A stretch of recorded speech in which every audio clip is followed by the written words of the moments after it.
Ladies and gentlemen, Sarge.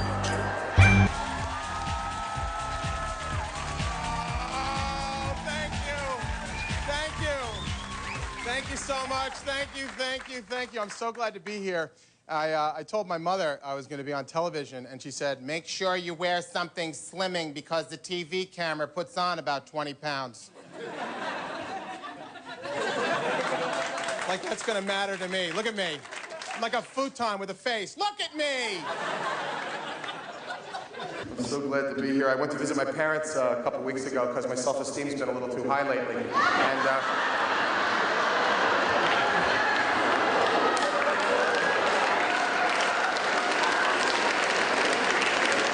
I was good till I walked in the door. I love them. They've just become my children as opposed to my parents. They've crossed that line now. Yes. I walk in. This is my mother talking to my father. I'd leave you, except for then you'd be happy.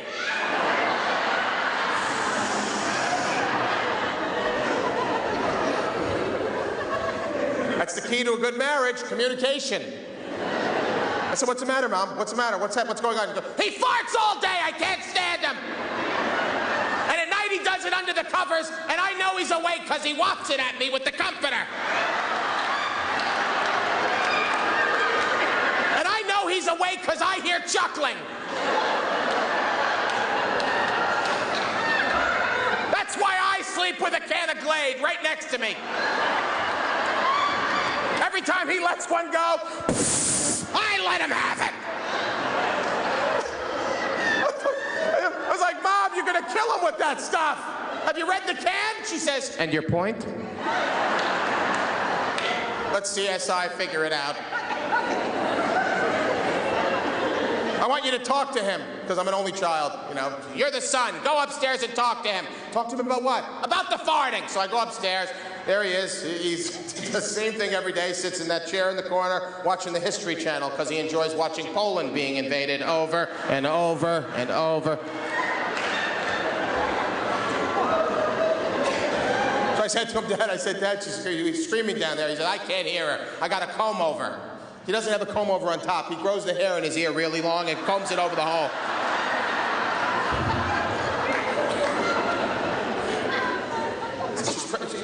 You really fart? I said, you farted her? You farted her? He says, keeps her at a safe distance.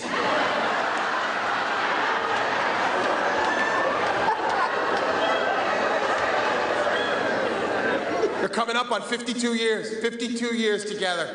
52 years. It's a long time. And you can tell couples that have been together a long time. I called them on their anniversary, 51 years I called. And you always have to hope my father doesn't answer the phone because he doesn't like answering the phone. You know, so I ring the phone, I'm standing there, I'm in like Peru or something, or St. Martin, I don't know where the hell I am, I'm somewhere. I'm in Kansas City. I call in, and this is how he answers the phone. What? I said, is that any way to answer the phone? He goes, it's never for me. I said, what a shock. Just wanted to call to wish you a happy anniversary. Congratulations, 51 years. Congratulations. How'd you do it? He says, you get less for double homicide. If I'd have killed her when I wanted to, I'd be out now on good behavior.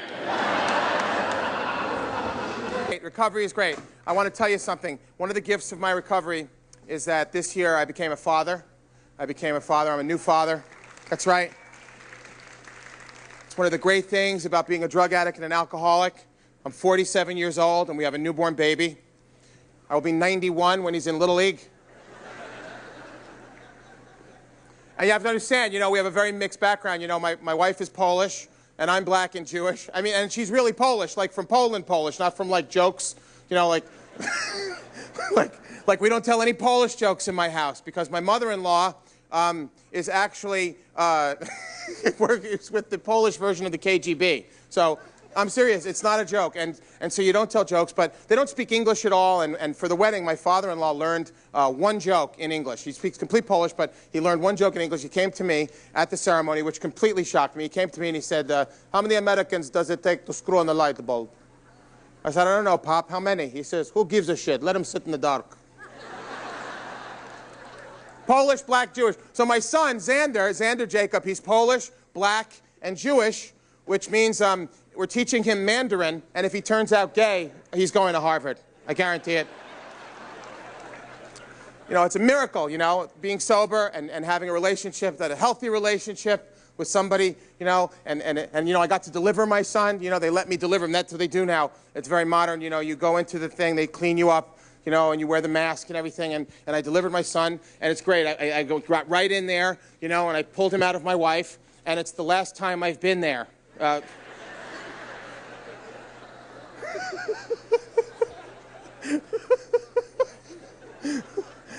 I watch a lot of porn.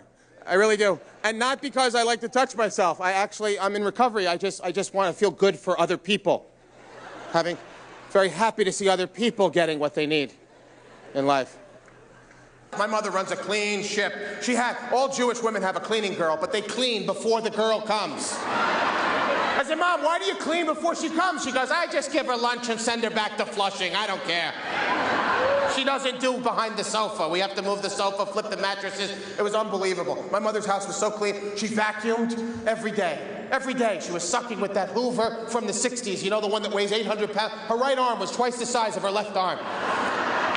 She had an odometer on the vacuum, so she could tell you how many miles she vacuumed today. The carpeting had to be going all in that sunburst pattern. This way she would know if anybody had been through that room. Then she'd pour a plaster cast of the footprint and hold it behind her and come find you. Were you in the living room? No. Oh, really?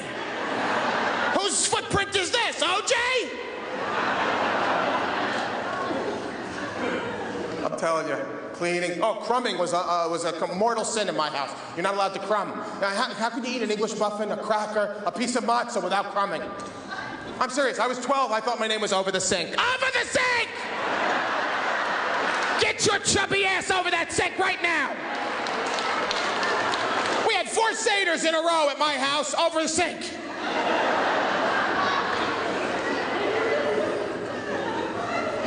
And laundry. Oh my God, my mother's the queen of laundry. 24 hours a day, 7 days a week. Within 10 minutes of coming into the house, you're in a robe waiting for your clothes to come back. Joey seems to need what you're wearing right now to complete a dark load she just started. Take that off, it's filthy! And don't let her get your whites either, because she'll take your whites and over-bleach them to death. She over-bleaches whites like crazy. My father has more Hanes waistbands and no briefs than anybody. You haven't lived until you've seen my dad in the hallway with a pair of briefs and no pants, standing there pointing at his genitalia going, your mother does this to me. This is what she does to me.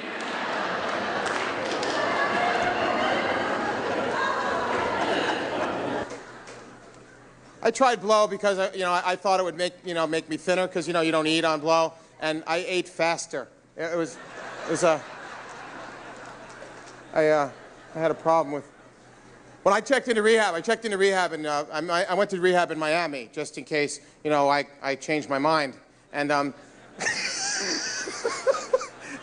and I went to a great place. I went to a great place on the beach. It was right near the beach. It was called the Beachcomber, and it was kind of like the Bates Motel and stuff. And they had like 8 therapists, for every patient, and it was really great. And so I checked in, and I was 365 pounds at the time, and I'm doing a lot better now. I'm 354, and some addictions die harder than others. So anyway, I checked in, and they had a Colombian doctor there, and they told me to take off all my clothes. And they did some blood work, and I'll never forget this day. It was the pivotal moment of my sobriety, and I want to share it with all of you. I stood there, and this Colombian doctor said to me in the most incredible broken English, he says, "You are the fattest crack addict we have ever had at this place." He said, "There must be something wrong with your cerebellum, because not only did you have to start the cracks, also you must start everything else. So we're going to put duct tape around your face and put you in a corner for 2 months and see what happens. Find a sponsor for that, fat boy."